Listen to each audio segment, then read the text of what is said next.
Episode number 3 of Trevor and Sean's Sports Podcast. Trevor Sean Nino here. Gonna break down our probably soon-to-be busted brackets here later on this week. The NCAA tournament will start on Thursday. There'll be first round Thursday and Friday, second round Saturday and Sunday. I guess technically the tournament starts tomorrow night with the play-in games. 68 teams were selected yesterday. The NCAA released their 68-team field. The number 1 seeds in this order: Villanova, Kansas, Gonzaga, or North Carolina, and Gonzaga, the number 4 overall seed. Sean, when you look at this bracket, is there anything to you that kind of sticks out? Anybody that maybe got left out that has a case for being in, or anybody that shouldn't be in that is in? Pretty much Illinois State's the only team that came to mind. They battled really hard with Wichita State to try and get in, and throughout the year, it's kind of been a, if you're not a Power 5, you're not going to get in type of year feeling, and that's what ended up happening.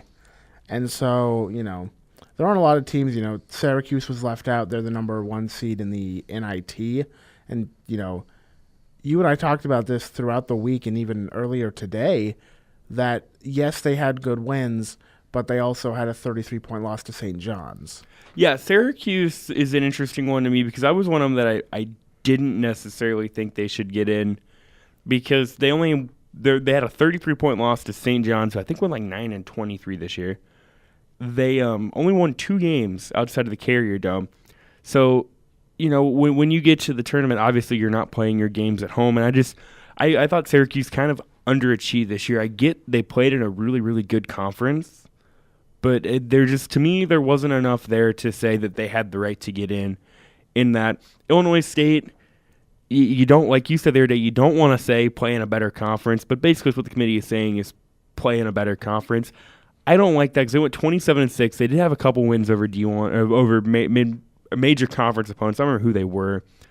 But they played their schedule to the best of their ability. Clearly, they had 1 conference loss coming to Wichita State. It was by 40. However, that is worth noting. They lost to them in the conference finals. They are the second highest RPI team to ever miss the tournament. They've had an RPI of 27 this year. The highest was another former Mo Valley team, Missouri State, had an RPI of 21. Texas Tech back in 1997 had an RPI of 29. They're the only major conference school in the top 5 of all-time RPIs to miss the tournament. So, yeah, it was kind of tricky there. I mean, you want to put them in because I think if Illinois State got in, I think it's a team that is an 11 seed probably could have got by a 6 seed and made a run in the second round. So I don't know. It's tough there. And the first 4 out, Illinois State was part of the first 4 out. They also have a 1 seed in the NIT. California has a 1 seed in the NIT, and then one of them that kind of broke my heart a little bit, but I saw it coming. The Iowa Hawkeyes. We were on here last week. We picked them to finish second in the Big Ten tournament. Laid an egg against Indiana. They're the 1 seed in the NIT. I don't know if you saw the tweet yesterday. I think I shared it on my Twitter. I think it was, I don't know who it was, had tweeted out, "Congratulations, Iowa Hawkeyes, number 1 seed in the NCAA tournament." Pretty sure that was High V that sent that. I think it was. And I saw that and I was like, wow. Yeah. And I think it was Chad Leistikow from the Des Moines Register had, it's pretty impressive. You can go from being a bubble team to a number 1 seed, but they will be the number 1 seed in the NIT tournament later on this week. Those were your last 4 out. Or the first 4 out. The last 4 in were USC, Providence, Kansas State, and Wake Forest. Sean, 5 of the 6 years we've had a first 4, as they call it, one of those teams has gone on to make the Sweet 16. VCU is the only one to ever make the Final 4. When you look at one of those 4 teams, is there any particular one that you think probably stands a better chance of making the Sweet 16?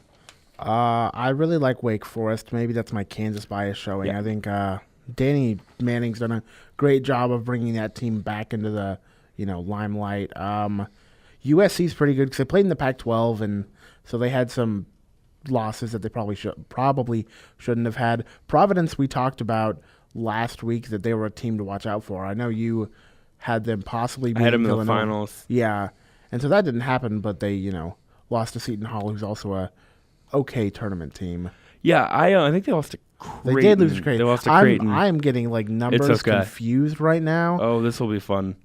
Yeah, well, I have numbers for the actual tournament in front of me, but thinking back to over the weekend, it was a bit of a long weekend, but it's great to just talk brackets. Talk basketball. Yeah, I'm with you. I think of the 4 teams, because let's be realistic, a 16 seed is probably not going to beat a 1 seed, and it's certainly not going to probably make a run at Sweet 16. Let's just be realistic. So I think of those 4, I think Wake Forest has the most potential, and I'm not a Kansas fan, so I can say that without bias. They have a player named Jonathan Collins, I believe is his name, from Wake Forest. I'm trying to look it up. His last name's Collins. I know that much. One of the most underrated players in the ACC. You know, there were a lot of talk of him being in the first team ACC, and it's John Collins. So, yeah, I mean, he's really good. He can put the team on his back and get them somewhere. But I mean, we'll see. I mean, we're gonna pick that, I guess, here later on. And Sean, when you look at the 1 seeds, did you think they got it right? Yeah. I mean, the only team that even has a real fighting shot of saying, hey, we should have been a 1 was probably Duke, because Arizona, I mean, the Pac-12s, they have 3 good teams, but they're not quite the level of the other conferences. Kentucky plays in the SEC, which is the same. You know, it's not, you know, they could be a good team, but because they play in the SEC, they're going to get it like a bit lower unless they are just outstanding. See, and I thought if Oregon won the Pac-12, I thought maybe they had an argument to be the 1 seed, and then they lose to Arizona, and not only do they, I mean, obviously they don't get the 1 seed, but they drop from the 2 line to the 3 line, so that also has to do with the injury in the front court. To Chris Boucher, so. Yeah, and they, you know, I agree with them doing that. Like, give the better team right now the 2 seed. Yeah, absolutely. Because they're a very soft 3 right now if they're without their big man. You know, if they had lost him, kind of like Creighton lost their star player earlier on in the year, you have time to adjust. But right now, this is literally like you have 6 games to go out and win the national championship. Yeah, it's winner go home. And you might have to, you know, figure out how to now run your offense. Yeah. When you look at the seeding, and we talked about this kind of a little bit earlier this afternoon and this morning, where do you feel like maybe the NCAA maybe kind of missed some teams? Where some teams are probably seeded too high, some teams probably seeded too low. I mean, I can think of a couple off the top of my head. Just quickly scanning over it, I think Wisconsin way too low. Yeah. I'm not going to say way too low because it's not like they're a 12 seed, but they're an 8 seed. They should probably be a 6. Yeah. And so, you know, it's and not... while we're on the Big Ten, Minnesota's a 5. Minnesota's probably more of a 7 or an 8. Yeah. They're playing good as of late, but they don't have that pedigree of being there, and I'm not totally sold on Minnesota. I think Minnesota was the 5 seed in the Big Ten tournament. They were, I think, the 4. 4 or 5. Okay. So Maryland was a 3. They're a 6 seed. Wisconsin was the 2, and they're an 8 seed. I do think Maryland's probably about right, that 5-6 range. Purdue 4 or 5, somewhere in there. I think that's probably right. But Wisconsin, I think Wisconsin's probably a 6 seed. Wichita State, they're a 10. Oh, Wichita State is criminally underrated. You know, Wichita State you could probably make the argument Wichita State's a 5 or 6 seed, probably. You could even make the argument. Well, there was a thing I saw that they could be a 7. So right now their matchup currently is versus Dayton, who is a 7 seed, and then in the second round they're going to get Kentucky, and we'll talk more about that matchup later. But that's just crazy because that goes back to when Wichita State was the 1 and they got knocked out by Kentucky. Yeah. So you might be, you know, looking back at that and being like, oh, what's going to happen there? But other than that, there's not a lot of underseedings, overseedings. Notre Dame being a 5, I think, plays into the fact that they didn't, you know, like they were Notre Dame. They weren't outstanding through the entire season, but they did well to end the season. But I think Notre Dame's, and we'll get more into this later, I think Notre Dame's probably, you know, Florida State's a 3 seed. I think Notre Dame's probably better than Florida State. That's just me. I don't know. We'll see. Maybe we'll see. But, yeah, so other than a couple of those, I don't feel like they were too bad on most of them. I don't know. I've never been in the process of how they select them, so I don't know. I mean, maybe they know something we don't. I mean, clearly the one that actually I do kind of have a problem with now that I think about it is Vanderbilt is a 9, because to me Vanderbilt was 19-15 this season. They did have 3 wins over Florida, but who did they lose to? Missouri. Yeah, that's like that's got to be the absolute worst loss for a tournament team to a major program. Did anybody in the Big Ten lose to Rutgers? I don't know that a tournament team did. Okay. Unless someone coughed one up. Michigan State might have. I don't know. I know Michigan State lost to Nebraska this year, but Nebraska played good at times this year. But, I mean, Vanderbilt, they're 19-15. It's the most losses by a tournament at-large team ever. The closest one was Marquette in 2011. They did go to the Sweet 16 that year. But, yeah, so I wasn't big on Vanderbilt. I mean, if you're going to put them in, fine. But you're telling me that Vanderbilt is better than Wake Forest. Wake Forest played in the ACC. Vanderbilt played in the SEC. Yeah. I would make the argument even an Illinois State or an Iowa or a Cal even is probably has as much right to be as Vanderbilt. But Vanderbilt, to their credit, did what they had to do, so they're in the tournament. Well, I guess we should start breaking down each region right now. It's going to take a little bit, but you want to start in the East? Absolutely, yeah. So the East region, that'll be played in New York City at the Madison Square Garden. This one is going to be a fun one. I'll just run down the top 4 seeds. Villanova's the 1, Duke is the 2, Baylor is the 3, and Florida is the 4. So, Sean, first round matchup, Villanova against the winner of Mount St. Mary's in New Orleans.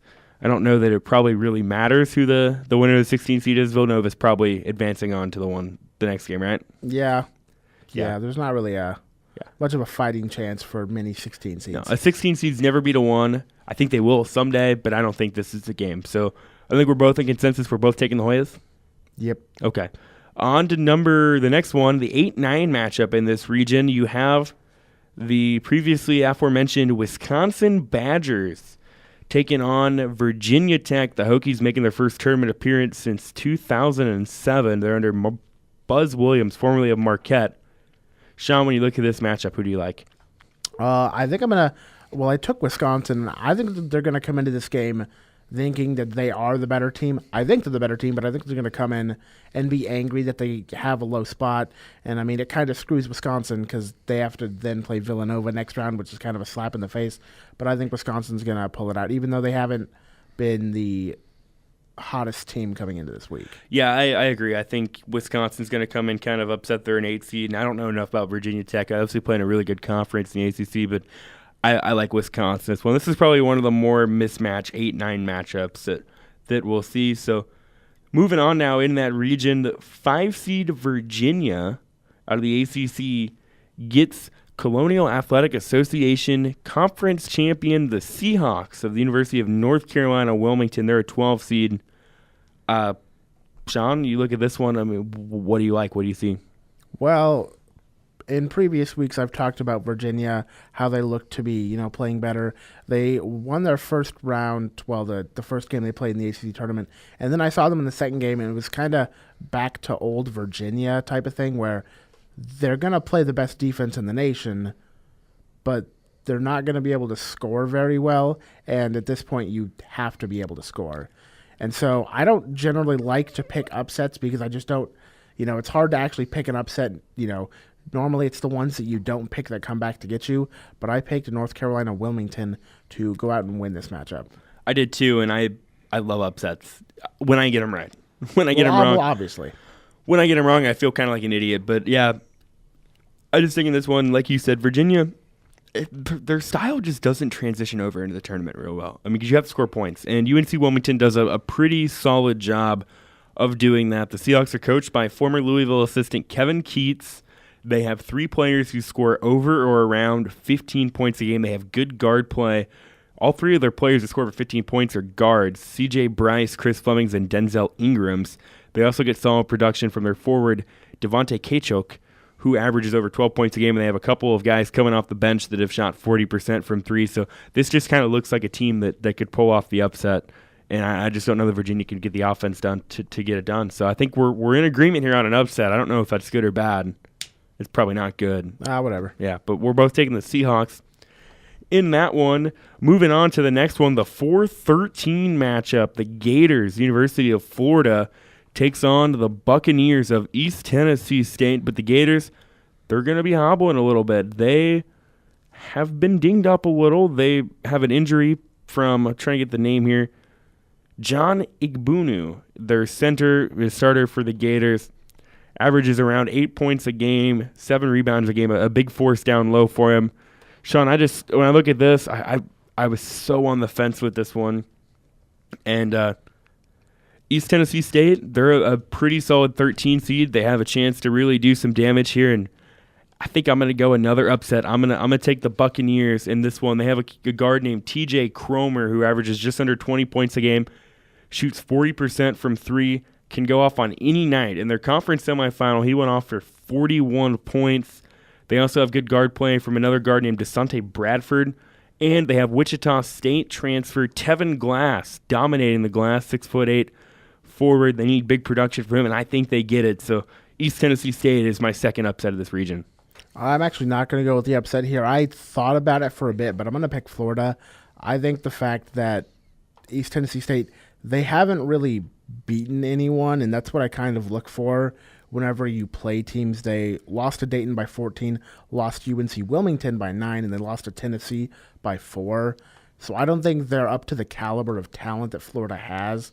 But again, anything can happen, and it just takes, a team shooting fairly well on one day for an upset to happen. Yeah, so that'll definitely be interesting.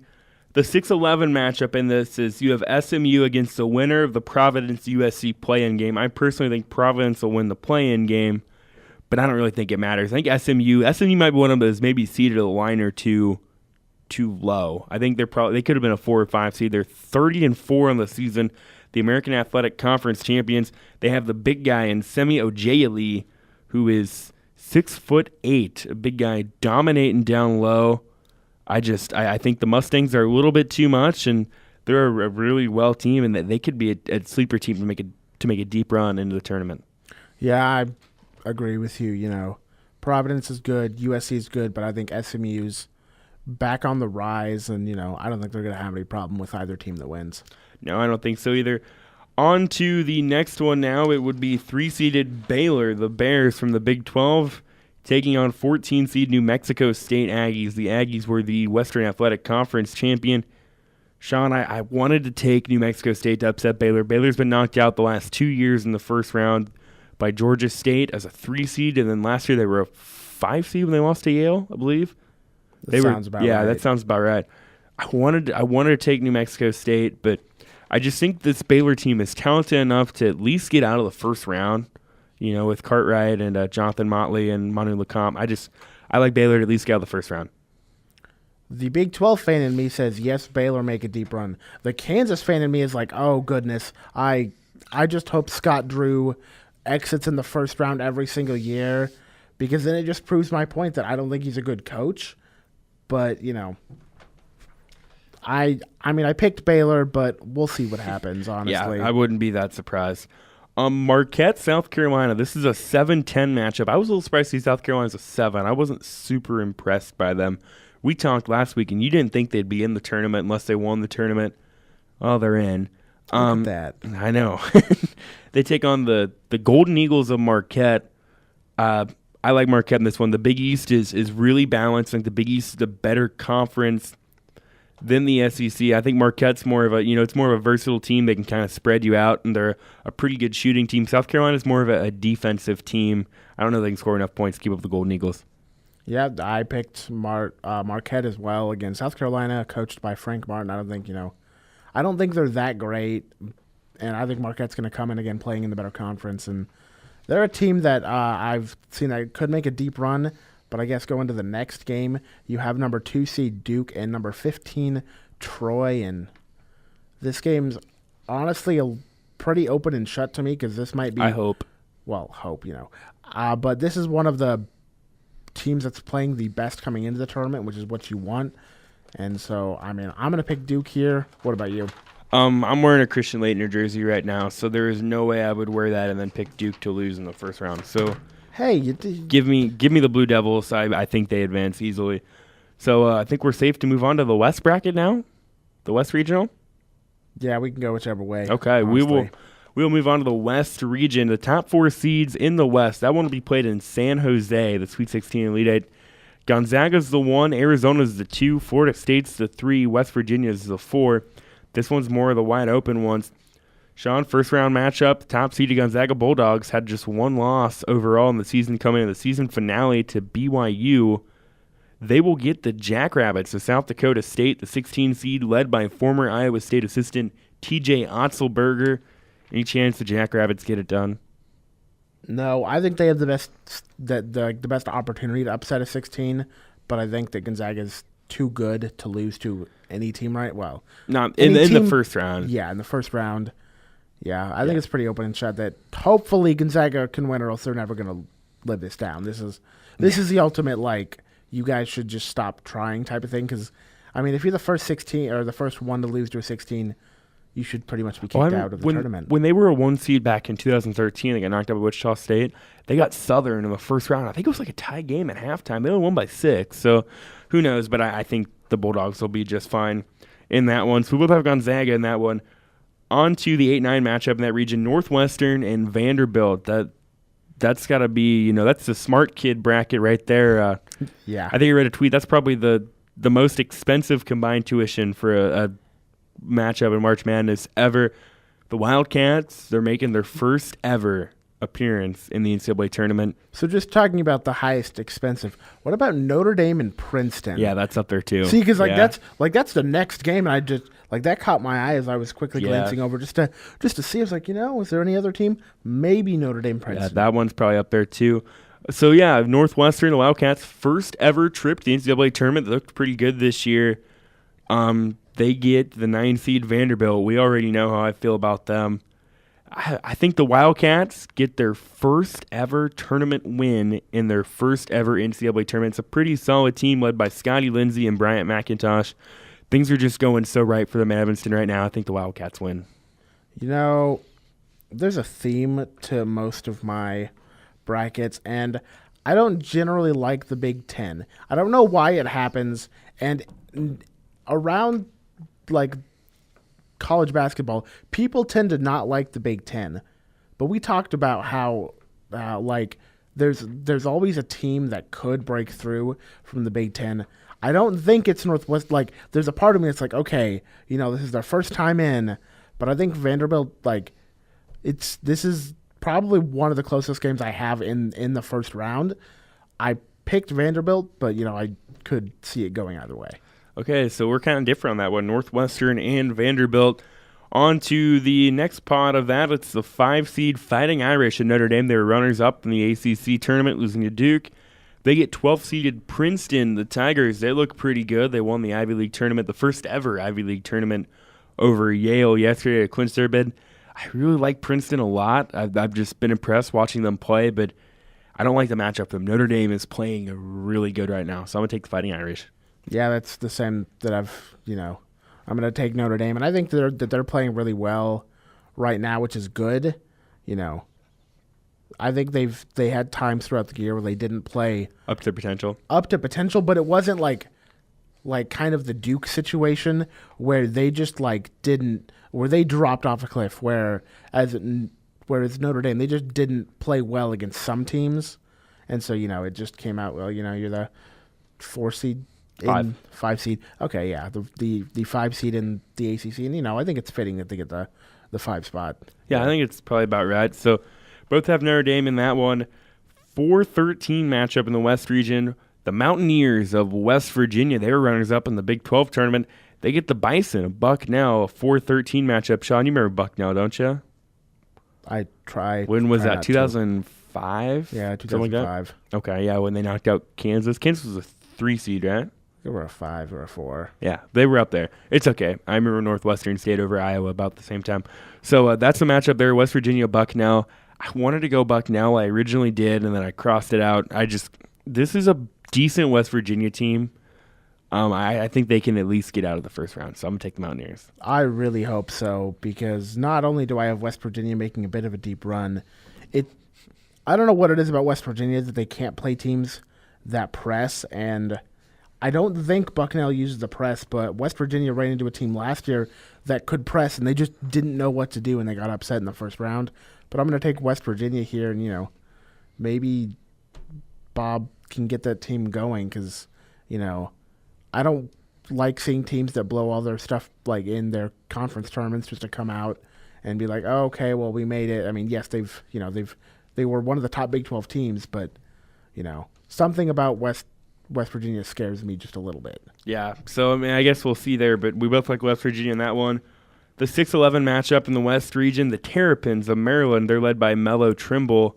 They get the Musketeers of Xavier. They were kind of a bubble team going into the conference tournament. They knocked off Butler, get to the semifinals and lost to Creighton, but they clinch a spot for him. I don't really like this matchup at all. This is one of those games, 6-11 games, that just isn't super appealing to me. But the Big Ten fan of me and the guy that thinks Melo Trimble can take over a game, I'm going to take Maryland. I'm actually going to take Xavier. I don't trust Maryland. Yeah, I don't either. But So yeah, I'm picking them. Xavier's, they've been down throughout the year, but it's also a pretty rough 6-11 matchup. Just looking at the RPI rank, Maryland is 34 and Xavier's 36. For BPI, Maryland's 49, and then Xavier's 35. For conference, Maryland went 12-6, while Xavier went 9-9. But I think the Big East is just a little bit better. Xavier, they lost to Cincinnati by 8, Baylor by 15. They lost to Seton Hall once, but they didn't really have a horrible loss. Maryland lost to Purdue, Minnesota, Wisconsin. They beat Oklahoma State by 1. I think that's a pretty good win, but I just don't trust Maryland coming into the tournament. Yeah, I'm with you, but I'm going to take them anyways. So that might be wrong of me to do, but I'll take the Terrapins. Sean, number 3 ranked Florida State. The Seminoles are the 3 seed. They get the Eagles of Florida Gulf Coast University. We've seen them before. Dunk City, 15 seed, first one to make a Sweet 16. They did that in 2013. They knocked off Georgetown and then knocked off San Diego State in the second round and then fell to Florida in the Sweet 16. They're now coached by a former Kansas guy, Joe Dooley. I like the Eagles in this one. This is my really hot take upset. Florida Gulf Coast, this isn't quite Dunk City. It's more of a guard-led team.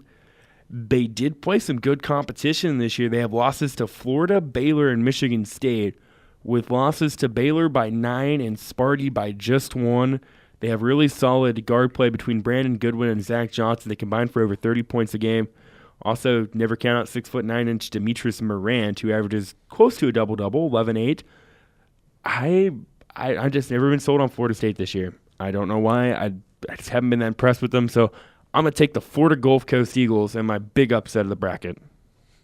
I'm just going to go with Florida State. Florida Gulf Coast impresses me, but I don't think they're going to have quite that magic because they kind of got, luck into playing who they did because Georgetown really hasn't played a good tournament almost in our lifetimes. Yeah. So it's, pretty much if you get Georgetown in the first round, it's like, well, as long as we pretty much show up, we're going to win today.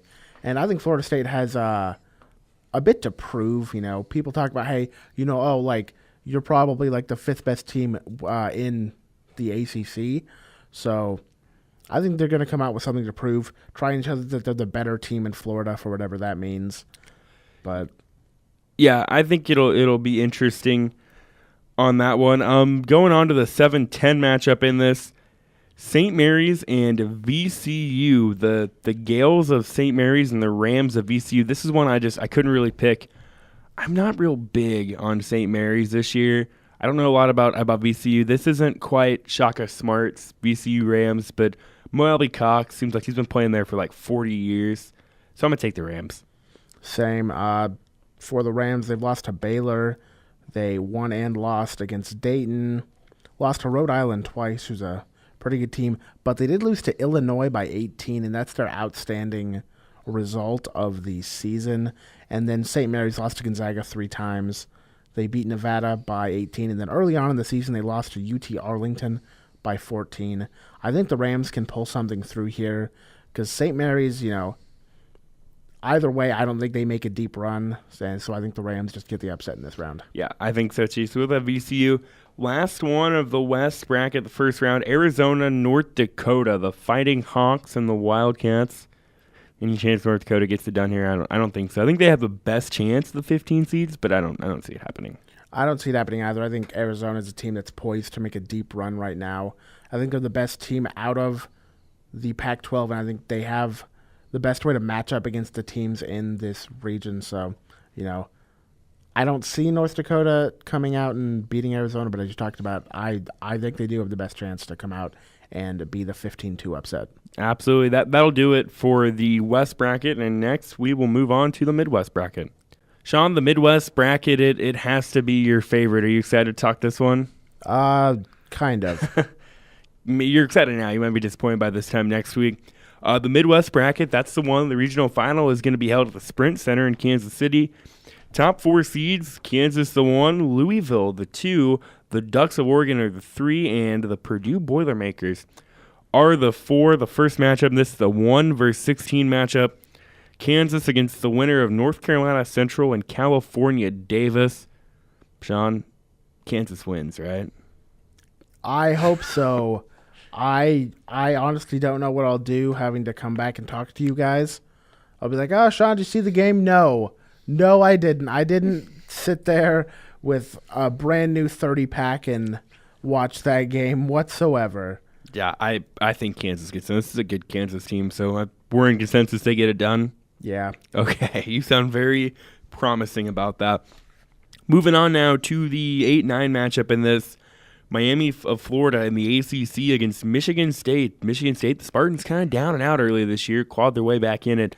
They're a 9 seed in the tournament. I believe they're 19-14 or 20-14. It's not a sexy record, but it is Sparty. I like them to beat Miami. It would just be so Michigan State-like of Michigan State to beat Miami and advance to get Kansas. Yeah, I also picked this because I think the way that the Hurricanes play matches up better against Kansas, so I'd rather play against Michigan State. If that makes any weird sense, it'd be very Tom Izzo to then go out and beat Kansas. And, bad things will happen to Sean if that happens. Obviously. Okay, so we're both in agreement. We have Michigan State. On to the next one. Iowa State and Nevada. The 5-seed Iowa State Cyclones get the 12-seed, the Wolfpack of Nevada, the Mountain West Conference champion. That's a late game on Thursday, an 8:57 tip-off, so it might be kind of a late night for me Thursday night watching the Cyclones. This one I've been kind of on the fence on just because Iowa State's been playing really well, but it would be so like Iowa State to drop one in the first round. But I think this team's just a little bit too talented to lose to Nevada. I'm going to take the Cyclones. So both of these teams like to shoot the ball, and I'm going to pick Iowa State, but it wouldn't surprise me if, Iowa State, comes in, doesn't shoot well for about 10 minutes, and then Nevada just starts to play with their own pace, and it could, just roll out of control for Iowa State. But I think Iowa State, as you talked about, is good enough because Monte Morris, my goodness, one of the best 4-year guards that the Big 12 has ever seen. And, I don't think Nevada's going to win this, but they do have good three-point shooting. And again, if you have a bad three-point shooting night and that's how you live and die, then any night can be your last night. Yeah, absolutely. So, yeah, I'm going to take Iowa State on that one. Now, Sean, the 4-13 matchup in this, you have Purdue, the Boilermakers, taking on the Catamounts of Vermont. I like Caleb Swanigan and Isaac Haas. I'm gonna take Purdue. Same. I am also going to take Purdue. I think Vermont, even though they have not lost, if I remember this right, since December 21st against Butler, that's a long time since they've lost. I don't know enough about Vermont to know if they've even trailed since then. I mean, I can imagine that they've been down since then, but if they haven't, I want to see what happens if Purdue maybe builds up a early lead to see if Vermont can lead a comeback. Yeah, I mean, they have one of the longest winning streaks in college basketball right now, but I don't see it happening. I think Purdue is good enough to get out of that one. Number 6, Creighton takes on number 11, Rhode Island in the Midwest region. The Blue Jays, they're a little bit dinged up. They're without Maurice Watson, everything going on there. The Rams, they were a bubble team, and they answered by winning the Atlantic 10 Conference the other day by beating Virginia Commonwealth. I like the Rams. They are playing really well right now, Rhode Island is. I caught the tail end of that VCU game, and it just looked like everything was clicking for him. I don't see a scenario where a dinged-up Creighton team, I know they got to the Big Ten or the Big East final the other night, but I just don't see enough from Creighton to get it done. So I'm going to take the Rams to pull off this one. In the past 12 games, the Rams are 10-2, while Creighton's only 6-6. This doesn't play well for me because I think Creighton's just not the same team since oh goodness, what's the name? Maurice Watson went down, and then everything. Yeah. So. Okay. Yeah, I was reading stuff and it was not making sense from what I was reading. But yeah, because Maurice Watson went down, they're not the same team. I think they've had enough time to readjust the offense. And I can see Creighton winning this game, but I think the Rams are playing too good right now to not pick them. Yeah, I think so too. So we're both going to take Rhode Island in that one. The 3-14 matchup, the Ducks of Oregon get the Gales of Iona. Like we said, Oregon, they were the runner-up in the Pac-12, falling to Arizona in the final, but, Sean, they suffered an injury in that one.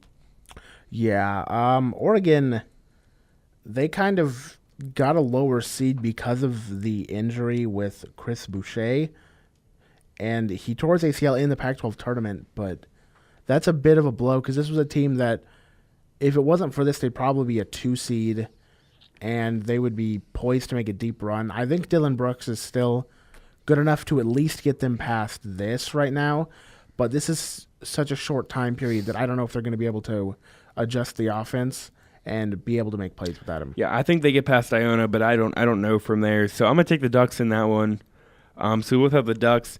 The 7-10 matchup, this one is going to be fun.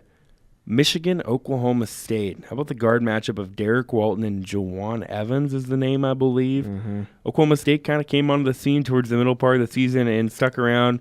Michigan, what a story they had last week, going from maybe having to forfeit the Big Ten tournament to winning the Big Ten tournament. So they're playing really, really hot right now. Derek Walton, Zach Irvin.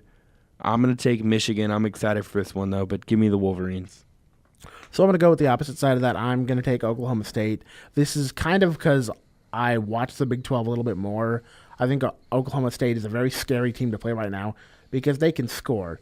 Their fault, though, is they really don't play defense. Like, there are some teams that are in this tournament that they don't play defense, but this is really a team that you're like, oh, goodness, like, that's just not defense by any like rhyme or reason. And I think this is going to be one of the best first-round matchups, but I think Oklahoma just has too much scoring. I think Jawan Evans has been coming on of late, and, you know, for Oklahoma State, they started 0-6 in the Big 12, and at that point, we were like, well, what's going to happen? You know, are they going to be able to do anything? And they beat Arkansas by 28 points. Now Arkansas, who also lost to Mizzou, which in my mind, if you lose to Mizzou, shouldn't be in the tournament. That's not how it's going to work. But, you know, they won and lost to West Virginia. And against Iowa State, they lost 3 times. I think it's just kind of a bad matchup because if you can't guard guys that shoot 3-pointers, well, that's pretty much an open 3, and Iowa State's going to make those. Yeah, so we're in disagreement there. You like the Cowboys, I like the Wolverines. I just think they're playing so good right now, and the Big Ten is notorious for having a team that has no business being good in the tournament, making a run. The last one in the Midwest region, first round, Louisville, Jacksonville State, 2 versus 15. Any chance Jacksonville State pulls off the upset here? I personally don't think so. I don't think Louisville's probably a 2 seed, but I don't think they get upset in the first round. This is Jacksonville State's first time in the big dance, and I think the lights are going to be a bit too bright for them, and I think that the Rick Pitino-led Cardinals are just going to be able to win this handily. So we're in agreement there on that one. That's the end of the Midwest region first round. Now on to the South region. That final is being held in Memphis. Top 4 seeds are North Carolina, Kentucky, UCLA, and Butler. The first matchup in the first round, top seed North Carolina takes on the 16 seed Texas Southern. North Carolina gets it done. Yep. Yeah, that's pretty cut and dry right there. 8-9 matchup. I'm not super thrilled in this one.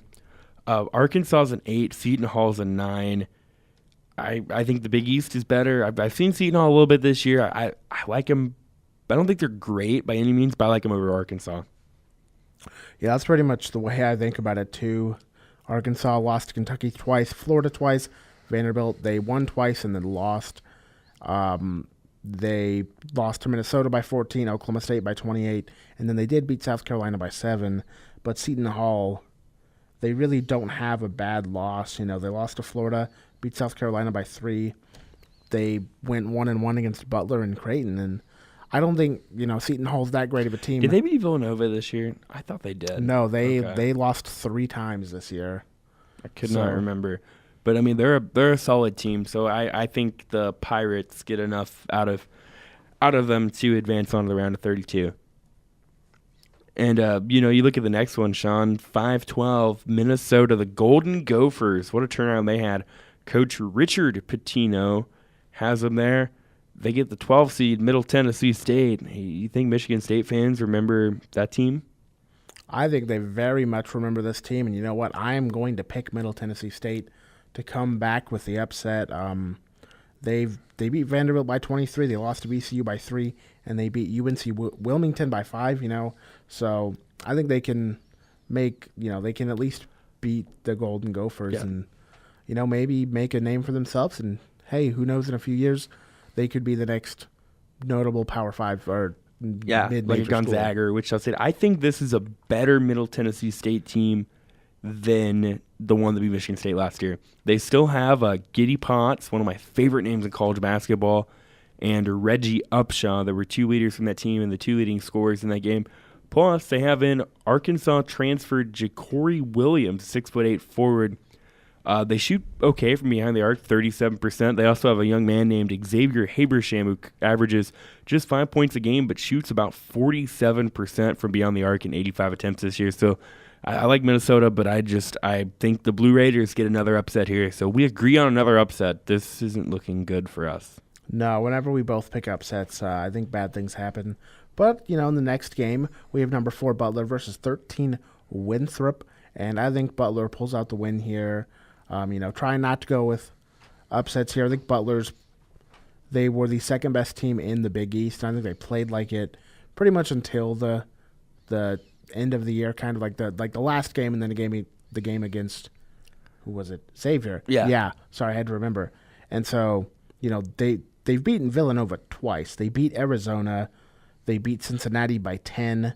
So I think they're, playing pretty well right now. They may have kind of, slid into the end of the year, but I think Winthrop, Yeah, me too. I wrote a blog the other day, 7 teams I think could pull off the upset. I had Winthrop on there, but I just don't like the matchup for him. Butler is solid come tournament time. I'm going to take the Bulldogs in that one.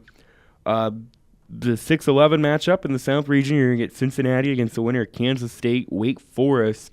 I think Wake Forest not only wins the play-in game, I think they win the game against Cincinnati. Jonathan Collins puts the team on his back, and the fighting Danny Mannings advance to the second round. Yeah, it's, again, the same thing that I have, which means it's probably not going to happen. I don't think Cincinnati's, I don't think they're a fantastic team, and I think Wake Forest, because they play in the ACC, they've played so many close games that it's hard not to pick Wake Forest. So the 3-14 matchup in that, 3-seed UCLA gets the Golden Flashes of Kent State. Lonzo Ball and company gets it done, right? I think UCLA wins. I mean, I hope so. They're scoring 90 points a game, and I can remember back to the beginning of the year where they were like averaging about 100 points at the beginning of the year, and it was like, oh my goodness, are they going to do that? Well, obviously no, but Lonzo Ball, the best point guard right now in the nation, is going to go somewhere in the NBA draft, and I can hope that they're going to make a deep run this year. Yeah, so I think we're both in agreement there with UCLA. This one's an interesting one. 7-seed Dayton, 10-seed Wichita State. Wichita State probably underseeded. Dayton, the Flyers, they're no slouch. I like Wichita State in this one. I could see Dayton winning it, but I'm going to take the Shockers. They've proved us wrong so many times before. Again, I'm going to take Wichita State here. I think they're going to be angry that they are such a low seed. I think they're going to go out and prove that they should be the higher seed here. And the last one of the first round, Kentucky and Northern Kentucky. The North take on the Wildcats. Kentucky wins, right? I think hope so. They're just on paper, they're a better team. They've been playing well to end the year. They had a bit of a skid through the middle part of the season, but I think they're going to pull this one out over North Kentucky. Yeah, I think we can both agree on that. So I think we're ready to move on to the second round now, aren't we? Oh, goodness, that we are. Yeah, nothing like 47 minutes of first-round basketball, but it was very knowledgeable, right? I sure hope so. So moving on now, the second round, I had Villanova, Wisconsin, and I believe you had the same thing, right? Yep. So I'm going to take Villanova. I could see Wisconsin getting it done because Bronson Koenig, Nigel Hayes, Ethan Happ, that they have the ability to turn it on when they need it, but I just think Villanova's got a little too much. Yeah, I think Villanova's, they're a good 1 seed. And Wisconsin, even though they're angry, they're an 8 seed. I don't think they're as good as Villanova, so I think Villanova comes out with a win. I could see it happening, but I don't think it will. Okay, my other half of that, I had North Carolina, Wilmington, and East Tennessee State. I think the Seahawks get to the Sweet 16, and Kevin Keats becomes a really hot coaching commodity from the power programs like maybe Mizzou. So give me the Cinderella Seahawks in the Sweet 16. What do you think, Sean? I'm going to take Florida because I think they're the better team, but this also hinges on them beating East Tennessee State. So I think that once these higher seeds get in to the weekend games, that's when they kind of get found out, and teams like, okay, this is how we can play against them, and that's when I think most of the magic runs out, and I think it's going to when they play Florida. And the bottom half of that, I believe we both had SMU Baylor. I'm going to rely on the Scott Drew isn't a very good coach theory. I like this SMU team a lot. Give me the Mustangs to advance to Sweet 16. I'm going to go against what I say, and I'm going to take Baylor. But again, wouldn't shock me if they don't win because they have so much talent down there in Waco that it's a surprise that they haven't done better and that they haven't been able to, win a Big 12 regular season title, win the Big 12 tournament title very often, and and I think they can make a deep run. But I think the next team or the next game, this is one where they might run into a bulldozer known as Duke. Yeah, I agree, but they got to get there first. The next one, Duke and Marquette. That would be a mentor versus protege match. Mike Krzyzewski from Duke against his former assistant Steve Wolszczowski, who is now at Marquette. I think Duke gets it done. I think the old wily one gets the best of the young guy. I'm gonna take Duke. I think that team's too talented. Yeah, I think that team's coming on at the right time. I think Marquette at the 3/4 point of the season might have had a chance to beat Duke because Duke wasn't playing very well, and Marquette was coming off of wins against Villanova. They beat Creighton twice. But, I just think that Duke's going to play to the best of their ability, and I think they're going to get to the Sweet 16. On to the second round of the West. I had Gonzaga, Northwestern. You had Gonzaga and Vanderbilt. I could see Northwestern pulling off the upset here, but I think the magic runs out. Gonzaga is talented enough to at least get to the Sweet 16. Give me the Zags. Same. I think Gonzaga's playing too well, too good. I don't think either the 8 or 9 seed can actually beat Gonzaga. This isn't like the Wichita State. Yeah, that, and I don't think it's that type of game. Like neither of these teams wow me enough to be like, wow, they're that good, or they were underseeded enough that they're just trying to get Gonzaga out. So I think Gonzaga pulls this one out. And on to the next one. I believe we both had Notre Dame, West Virginia in the second round. I'm going to take the Fighting Irish. I think they can figure out how to handle the press Virginia. They're playing really good right now. Steve Asturia and Bonzi Colson. Give me the Fighting Irish to advance to the Sweet 16. Both of these teams are pretty similar. The BPI rank is 23 for Notre Dame, 24 for West Virginia.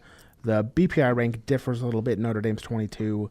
West Virginia is 7. Both teams went 12-6 in the conference and are 8-4 in their last 12 games, and they both lost in the conference tournament finals. Wow. This is two teams that are defensive minded, and I think it's going to be a great defensive game. That's not going to be like one of those boring, like, oh goodness, like I think it's going to be guys going across the floor trying to get shots, and I think West Virginia is going to win. Because I think if they get past the first round, that they'll be prepped and they'll be able to pretty much play almost any team in the tournament. On to the bottom half of the West bracket, second round. I had Maryland and Florida Gulf Coast University. You had Maryland and Florida State. No, I had Xavier and Florida State. Xavier Let's and Florida go. State. That's right. We were totally different on that.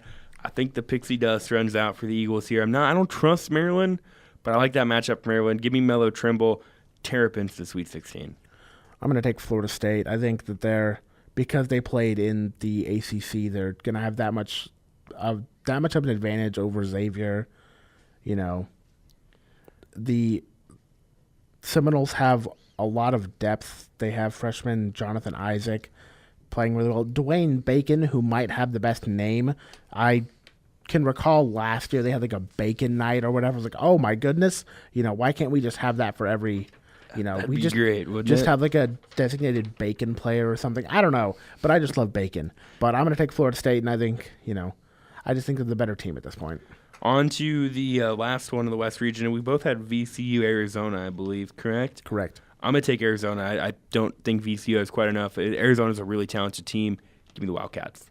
Yeah, I think Arizona could have been a number 1 seed. I mean, depending on where they were, I think they were one of around 6 teams that could have been a 1 seed, but I can see either way, and I think they're just too good. And Arizona's one of my teams that I think can go all the way, and a lot of guys around the nation think that way too. And now on to the Midwest bracket. Sean, this is the one that makes you nervous. I had Kansas, Michigan State in the second round. I wouldn't be surprised to see Sparty do what Sparty normally does and upset Kansas, but I think Kansas is just a little too talented. Give me Kansas to advance to Sweet 16. I think Kansas is the better team, but I think Tom Izzo is just a little bit of a better coach, and so I think it'll come down to how everyone's feeling. This is hard, and even though I think Michigan State's going to win the first game, if it does end up being Kansas versus the Miami Hurricanes, I think Miami's a scarier matchup because they play defense really well. And if you're in the ACC, you have that experience playing good teams. While Michigan State, they've just recently turned it on. Towards the beginning of the year, they looked horrible. So taking Kansas to beat Michigan State then? Right, yes. That is what I put on my bracket. Kind of walking around the answer there. That's okay. Iowa State, Purdue, we both had that in the 4-5 matchup in the Midwest region. A lot of people are super excited about that. You could see Iowa State, Kansas in Kansas City. I don't think it happens. Iowa State, it just wouldn't surprise me. Purdue, I like Caleb Swanigan. I like Isaac Haas, like I've said many times before. I think the Boilermakers get to the Sweet 16 and crush many Iowans' hearts along the way. Yeah, it's kind of scary what Purdue can do because Iowa State in the game that they were able to beat Kansas in Allen Fieldhouse, they were out-rebounded at one point 18-2. Kansas doesn't have this great, powerful inside presence.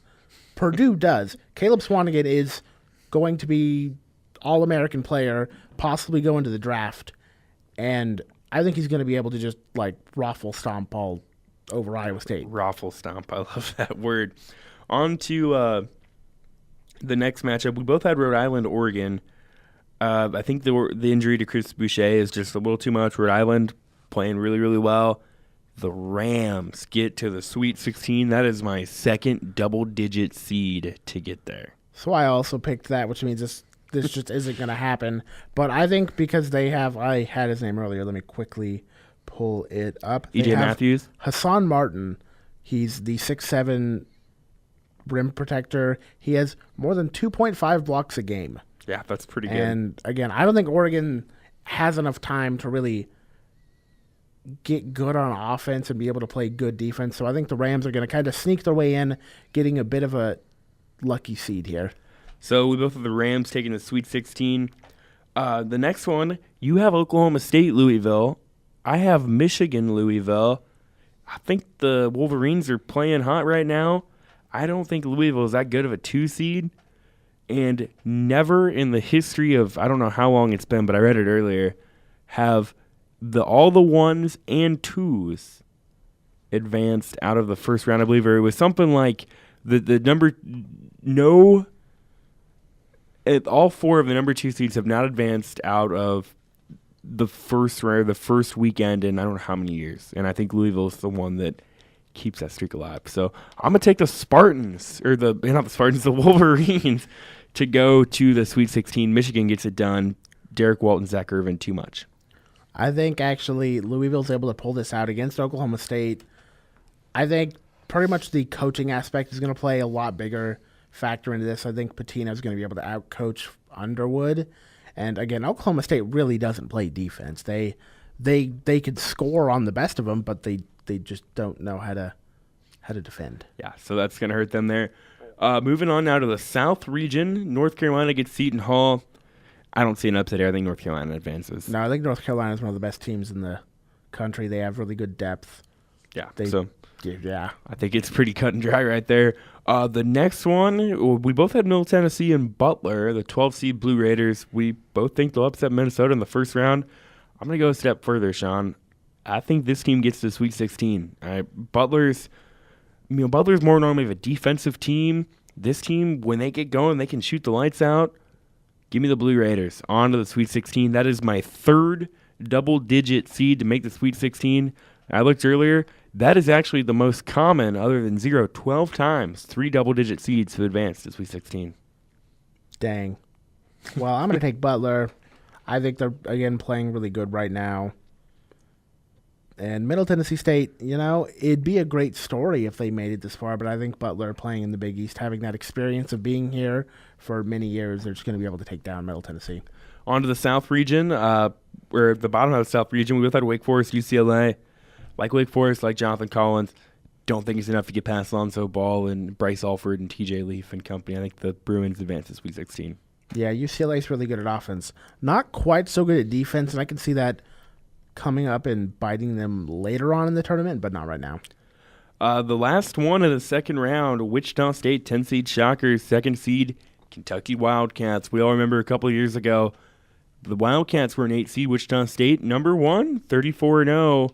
It ended in St. Louis on a 2-point loss. This is a good Wichita State's team, but it's not the same team that had Fred VanVleet and Ron Baker for what felt like 100 years. I could see Wichita State pulling this one out, but I think Kentucky's clicking at the right time. Malik Monk, De'Aaron Fox, Michael Mulder, Bam Adebayo, they're all playing way too well right now. Wildcats to the Sweet 16. I pretty much have the same to say that you already said. I could see Wichita State coming out in here and shocking the world and being able to beat Kentucky, but I think Kentucky's kind of, played better throughout the end of the year, so I think they're going to win this game. I think it's time to move on to the Sweet 16. What do you think, Sean? Well, yeah. We're getting into it. Well, I think we've been into it. Yeah, we've been into it now. But that's not the point. Sweet 16, I have Villanova UNCW. You have Villanova Florida. This really doesn't change my mind on who's going. I think it's still Villanova. I think they're the better team. It could be, they're the best team in their region, and so I think it's going to be hard for them to be able to lose. And I have North Carolina Wilmington, so I'm thinking kind of a different aspect from it. It'd be cool to see North Carolina Wilmington in the Elite Eight, but let's be real. I think the magic runs out for Coach Kevin Keats and his crew, and the Cinderella story comes to an end at the hands of the reigning champs, and they book their ticket to the Elite Eight. Now the question there is, who do they get? SMU or Duke? I think we both have that one, right? No, you have Baylor. You have Baylor and Duke. Reluctantly picked Baylor. I'll tell you that much. So I have SMU Duke. To me, when I look at my projected Sweet 16 matchups, this is probably the second or third best one. It makes me really excited. It's going to be a fun game. I just think Duke's got a little bit more talent than SMU. So I'm setting up a Villanova-Duke Elite Eight. What do you got, Sean? Well, I have Duke, Baylor, and just going off of check marks of what you look for, which is coaching, talent, something else. I think Coach K has. Yeah, Coach K, hands down, you give him the book because he's basically wrote it on how to coach. Baylor, I think they get out-coached. I think Jonathan Motley gets shut down in this game, and I think Duke starts to look like that scary team that we're all like, oh, goodness. So we both have Villanova Duke in the Elite Eight. Yes. Okay, on to the West region now. For Sweet 16, I have Gonzaga, Notre Dame, Maryland, and Arizona. Sean had Gonzaga, West Virginia, Florida State, and Arizona. Is that correct? Correct. Well, which is the 1, 2, 3, and 4 seed, so it's not going to happen. Yeah, I have a little bit different. I have 1, 2, 5, 6. Probably a little more likely, but since I picked it, it won't happen. Gonzaga, Notre Dame. Like you said, Notre Dame kind of more of a defensive team. Gonzaga, they do like to score. I think this is when you run into the fact that Notre Dame plays in a lot better conference than Gonzaga does. I think the Fighting Irish, they've been to the Elite Eight the last 2 years. They lost to North Carolina last year. 2 years ago, they were really close to knocking off undefeated Kentucky. Mike Bray and the Fighting Irish go to a third straight Elite Eight, and they knock off Gonzaga, which means for the 18th straight year, Mark Few takes his team to the tournament but doesn't get to the Final Four. Yeah, I'm going to take West Virginia because pretty much for reasons that you said, they play really good defense, and maybe this is just me not liking Gonzaga, but they don't give me this whole wow factor. If they played in a better conference, which isn't exactly easy to do, I know it's not just oh, hey, we're going to come waltz into the Pac-12 and just come play, because that's not how it works. but I think West Virginia is going to get out, and I think they're going to, have my first upset of a one. In the bottom half of the bracket on that, you had Florida State, Arizona. I have Maryland, Arizona. I think Maryland's weaknesses are exposed here. I think Arizona probably wins, and I wouldn't be surprised if it's by 15 or 20 points. So I think it's a Notre Dame, Arizona Elite Eight. What do you got, Sean? I am also taking Arizona.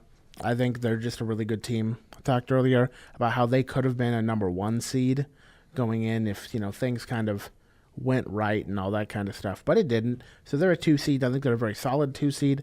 And as you talked about, Florida State doesn't wow me, but I could see Florida State winning this because they play in the ACC. Like if you play close games, this is one of the best Sweet 16 matchups that you could probably get. For me, getting Florida State and Arizona. That'd be a good one. So you have Arizona over Florida State. On to the Midwest region. I can see Sean sweating even more as we talk about this. Kansas and Purdue. I like Purdue a lot, but I don't like them enough to beat Kansas. I think this is a Kansas team that can do it in Kansas City. Give me the Jayhawks over the Boilermakers. On to the Elite Eight for the Jayhawks. This game scares the crap out of me, but not because it's against Purdue. If Iowa State can find a way to beat Purdue and make it to Kansas City, I don't think I can come to school pretty much no matter what happens after this game. Because if Kansas wins, it's like, oh, you're the better team. But if Iowa State wins, it's like, oh, yeah, Hilton South. I'm like, I just can't win at this, can I? No. So I think Kansas matches up a little bit better against Purdue. I think it'll be a matchup of 2 of the top 5 players in the nation, with Kansas having Frank Mason, Purdue having Caleb Swanigan.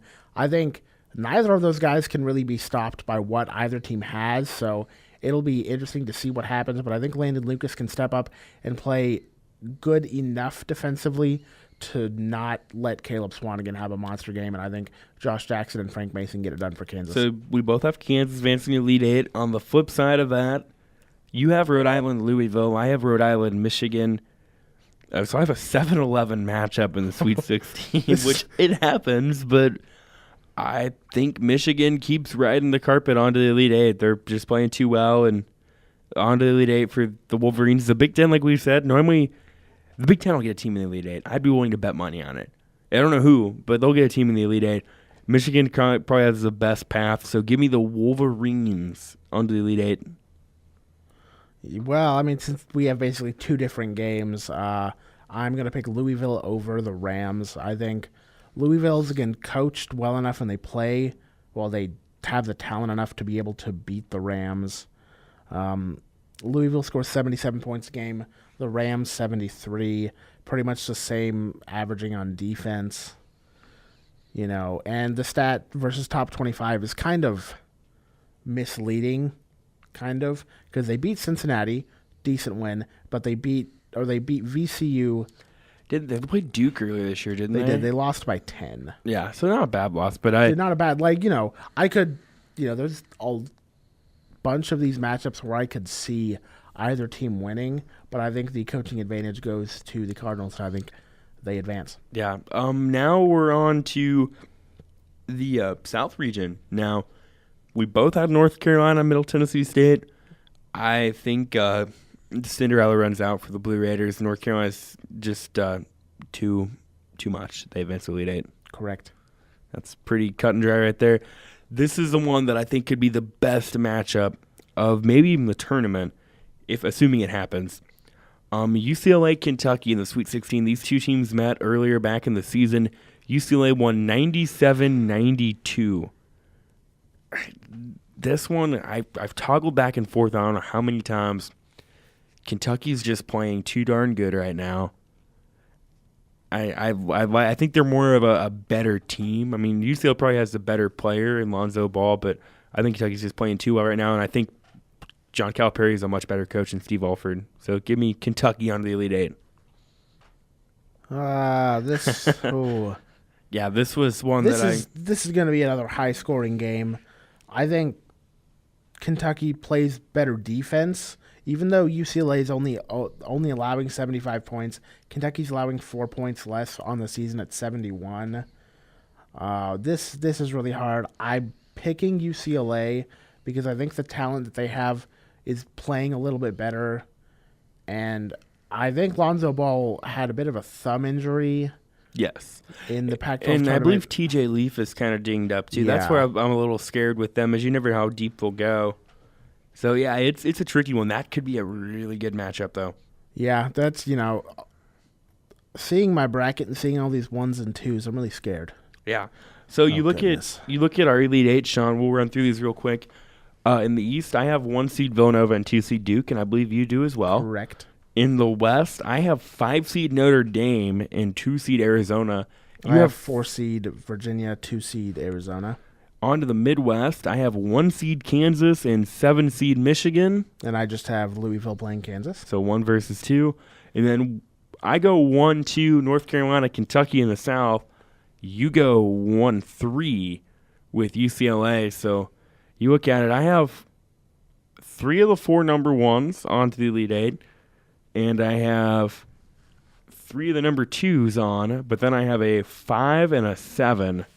What's yours look like over there? It's mine looks a lot cleaner, which means it's not going to happen. I have 1 4 seed in West Virginia, 3 seed in UCLA, but other than that, it's all pretty much 1s and chalk. 2s. Yeah.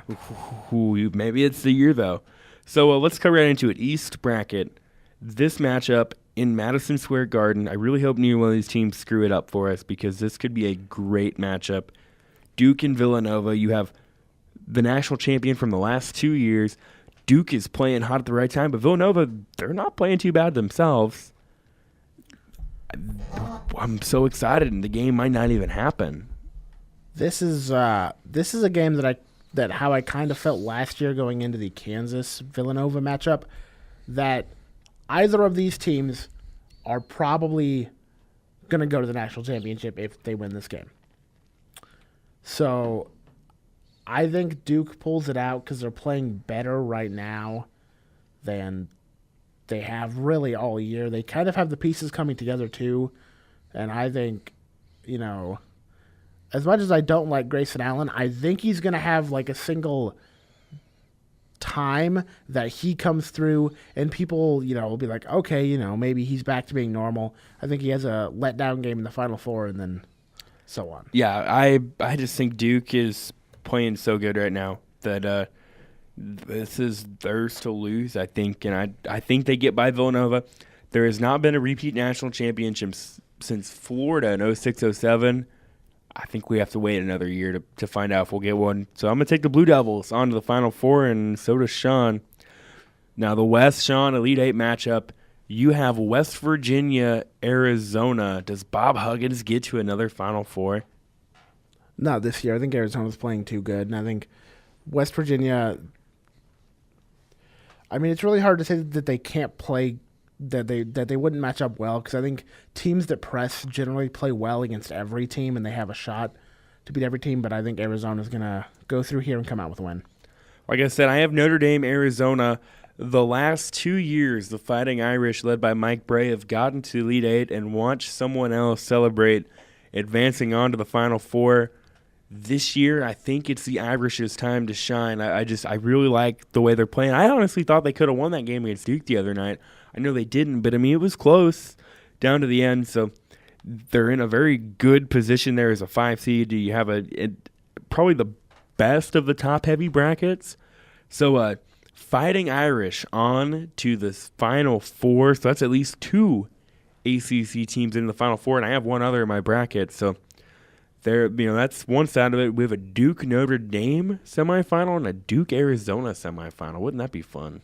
I hope so. But there's going to be some madness that's going to happen later on in the week. Absolutely. So now, Sean, on to the Midwest. You keep sweating even worse. You have Kansas and Louisville. I have Kansas and Michigan. I think the magic runs out for Michigan. I think Kansas in Kansas City, that whole place is going to be full of that blue and red they wear. Give me the Jayhawks on to their first Final Four since 2012. Yeah, I think this is one of a really good matchups that you could get here. I think having Patino versus Self is a good matchup. I think the teams play really well. Kansas has been better on defense to end the year. They're averaging 82 points, Louisville 77. I'm going to take Kansas, and I think playing in Kansas City is going to help Kansas. If this was like in St. Louis, then I might give it to the side of Louisville. But I think because it's played in Kansas City, it's only a 45-minute drive from Lawrence. I think the Jayhawks lock it up and they go on to the Final Four. So there you go. There's your Final Four on Kansas. Now the South one. You have North Carolina, UCLA. I have North Carolina, Kentucky. Those two met earlier on in the season, and Kentucky won in overtime, if I remember correctly.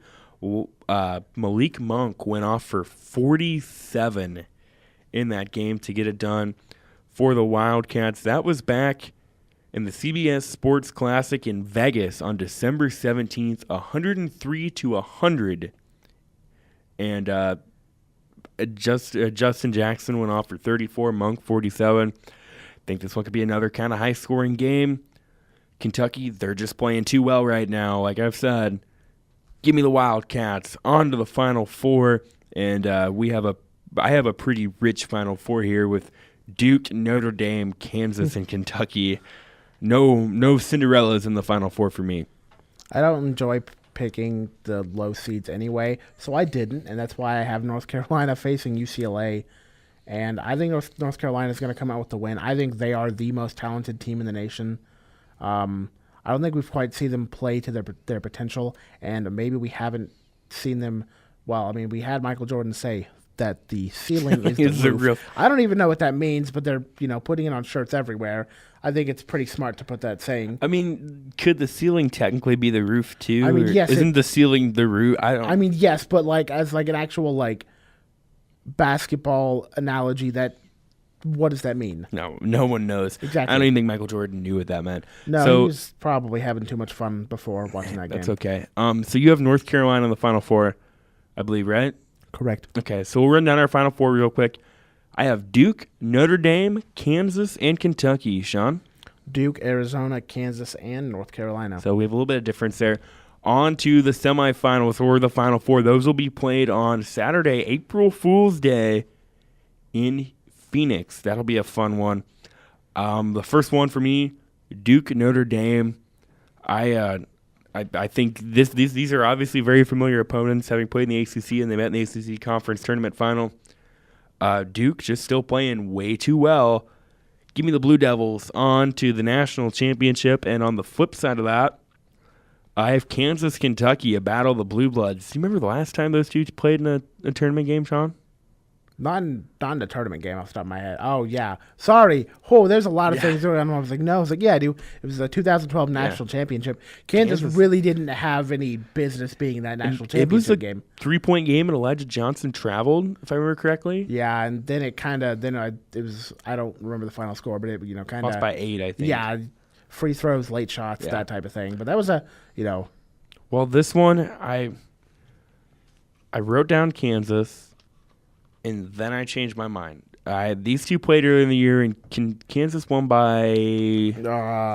Oh goodness! Was it 9, 6, 7? It was a single-digit game, if I remember correctly. They beat Kentucky by 6. 78, 72, 79, 73, right, somewhere in there. I think Kentucky kind of will be able to take some things from that.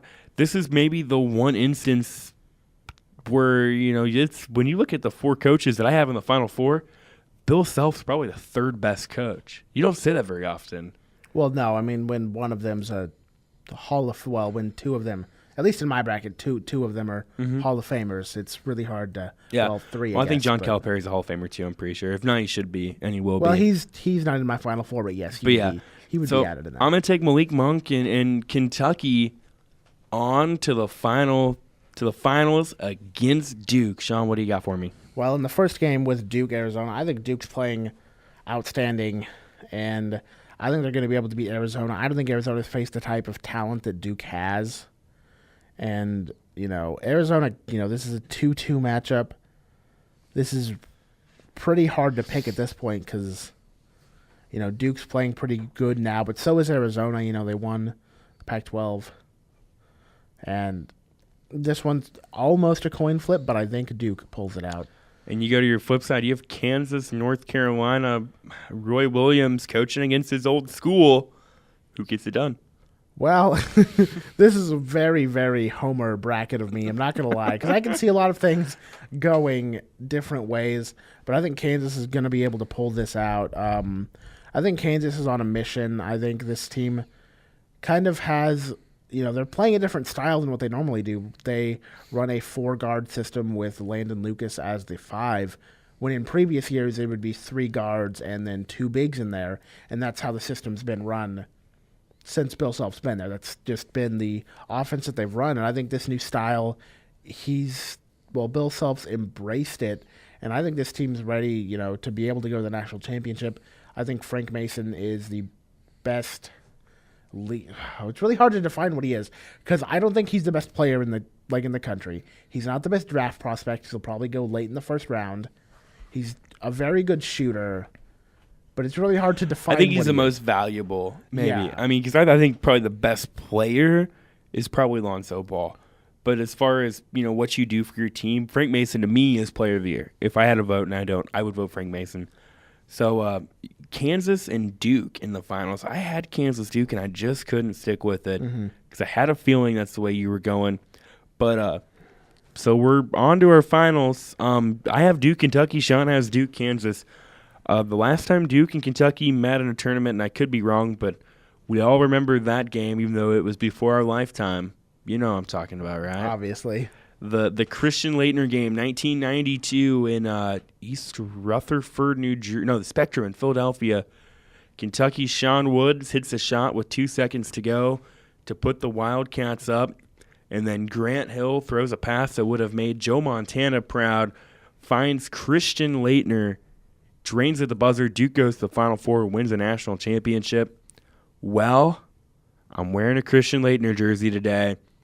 Give me the Blue Devils. This team, it's crazy to think when you look back, and we talked about them middle part of July, January, and, they were bickering. Things just weren't going right for him. Coach K had taken some time to deal with some medical stuff. They were dinged up. They were looking like, man, this could be a team that could get bounced in the first round. I think Duke cuts down the nets. This just seems like a Duke year. This just seems like something Duke would do. Give me the Blue Devils. So I almost agree with everything you have to say. Now, this is my bracket the way that I want it to be, so I picked Kansas. But I don't disagree that I think this is one of Duke's best chances to win, because it's the team that's playing the best. And Kansas is coming off of a game where they had Josh Jackson suspended, and they lost to TCU by 3. And as Creighton Elwood mentioned on Weekend Sports Kickoff the other day, no team has ever won a national championship after going one and done in their conference tournament. Yeah, I've also seen this fact, and I've told my girlfriend during the same time that Kansas lost on Thursday. It was the same time Iowa was losing, so I couldn't really complain to her because Iowa was losing. So I had to talk to Trevor here, and I was like, dude, this is rough. I cannot be consoled. But this is not a completely different Duke team from the first time they met, but Duke didn't have, I think, 3 of their freshmen. Was Tatum out? I feel like I think it was Tatum Giles. I'm pretty sure they were both out because they both had injuries at the beginning of the year. Duke was dinged up at the beginning of the year. So either way, this would be a great matchup. Either way, it's a 1-2 matchup, so not that far out there. What's the lowest seed that's ever won? 8? I believe Villanova did it as an 8. UConn did it as a 7 a couple years ago. Butler made it as an 8, but didn't get it done. So, yeah, it's not real far out. But you look at, Duke is the favorite according to Vegas to win it all. So I just think 2 weeks ago there would have been no way I would have picked Duke. 2 weeks ago I probably would have leaned Villanova or maybe North Carolina. But I just think the way Duke is playing right now with Harry Giles and Jason Tatum and Grayson Allen and Frank Jackson, I don't know that you can beat those guys. So I think you can. I don't think they're a perfect team but I think the way they're playing really darn good. Yeah, and so I talked earlier about how I think Grayson Allen's going to have a slip-up game.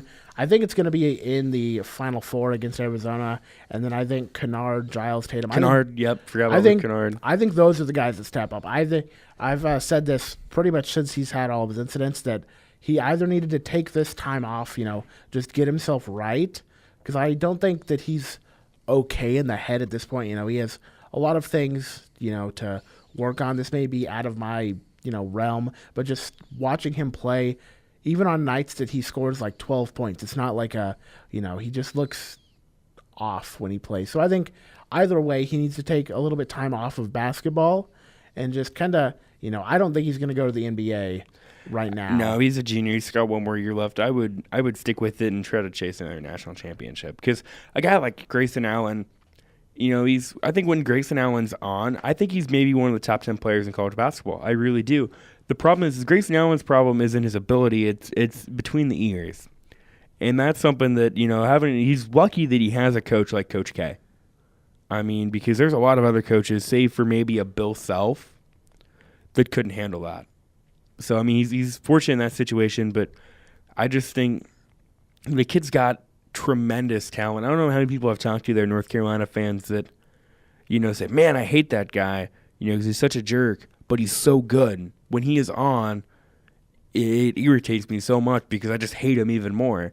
And, I don't know if it's a stigma if he's, a white Duke player that kind of reminds people of a spoiled rich kid, and he doesn't help himself at all. There's some stuff that I think he maybe kind of gets a bad rap for that he doesn't deserve necessarily. You look back at the technical he had against Clemson in the ACC tournament game.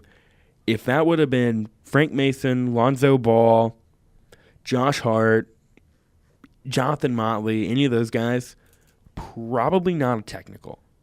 No, but he kind of has that stigma around him. It's just I don't think it's fair for him to have that, but he hasn't, shown that he's gotten past that, It's just like a Boogie Cousins back in the day. And, going back to that incident against Clemson, for those of you that are familiar with it, there was an incident in that where he was called for a charge, which was not a good charge call, but that's not the point.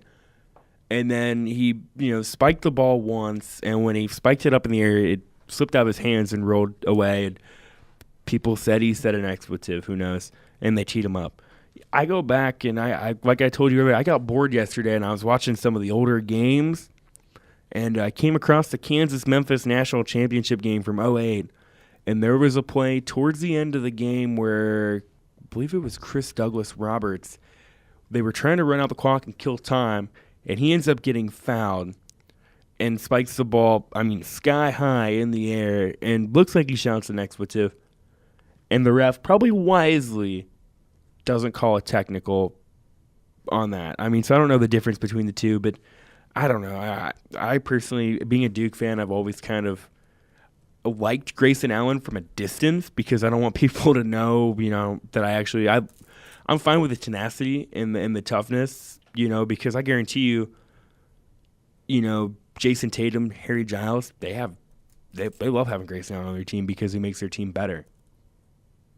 Yeah, that's pretty much how you have to look at it if you're their teammate, because he, during the January/February stretch where Coach K was out, no one could control him, and that's when he had his super bad point. I think that's kind of like the example of when a teacher is gone for a week or whatever, and you have a substitute teacher, and you try to see just how much you can get away with.